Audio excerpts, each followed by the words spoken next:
Hello મિત્રો, આપનું સ્વાગત છે આજના એક નવા વિડીયોમાં। આજે આપણે જીપીએસસી રિલેટેડ નવી અપડેટ લઈને આવ્યા છે।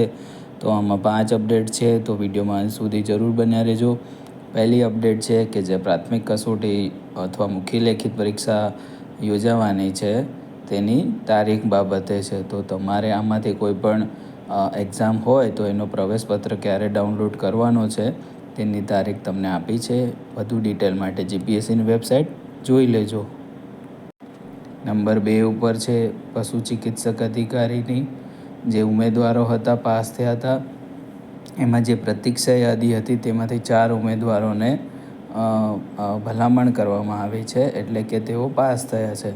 તો આપનું પણ આમાં નામ હોય તો કોંગ્રેચ્યુલેશન્સ। વધારે ડિટેલ માટે જીપીએસસીની વેબસાઇટ ચેક કરી લેજો। 3 નંબર ઉપર છે ડેપ્યુટી ડાયરેક્ટર વર્ગ 1માં બઢતી માટે ખાસ સ્પર્ધાત્મક પરીક્ષા સેમી ડાયરેક્ટ, એનું તમને શેડ્યુલ આપ્યું છે। 4 જૂનથી ચાલુ થાય છે, 6 જૂન સુધી। વિષયો પણ તમને આપી દીધા છે, સમય પણ આપી દીધો છે।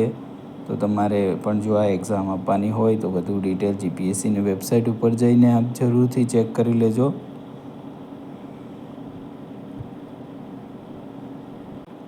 4 નંબરની છે ફાઇનલ આન્સર કી ઓફિસિસ્ટ paramedical class 2 under the health and family welfare department. તો તમારે કેટલા માર્ક્સ આવ્યા છે એ જરૂર કોમેન્ટમાં જણાવજો, જેથી બીજાને પણ ખબર પડે કે કટ ઓફની આજુબાજુ કેટલું રહેશે। મિત્રો 5 નંબર ઉપર છે અપાત્ર ઉમેદવારો કારણ સહિત તેમની યાદી। એમાં 1 નંબર છે જેમાં દર્શાવેલો છે બેઠક નંબર। તેઓ ઉમેદવાર ભરતીના નિયમો અનુસાર શૈક્ષણિક લાયકાત અને અનુભવ ધરાવતા નથી। મેં પહેલાં પણ કહ્યું છે, ફોર્મ ભરતી વખતે ખૂબ જ ધ્યાન રાખવું, તમારે પણ ધ્યાન રાખવું જોઈએ। આ વિડીયો તમને ગમ્યો હોય તો એક લાઇક જરૂર કરજો, ફ્રેન્ડ અને ફેમિલી મેમ્બરમાં શેર કરજો। હજુ સુધી આપણી ચેનલને સબસ્ક્રાઈબ ના કરી હોય તો જલ્દીથી સબસ્ક્રાઈબ કરીને બેલ આઇકન ઓન કરી દેજો।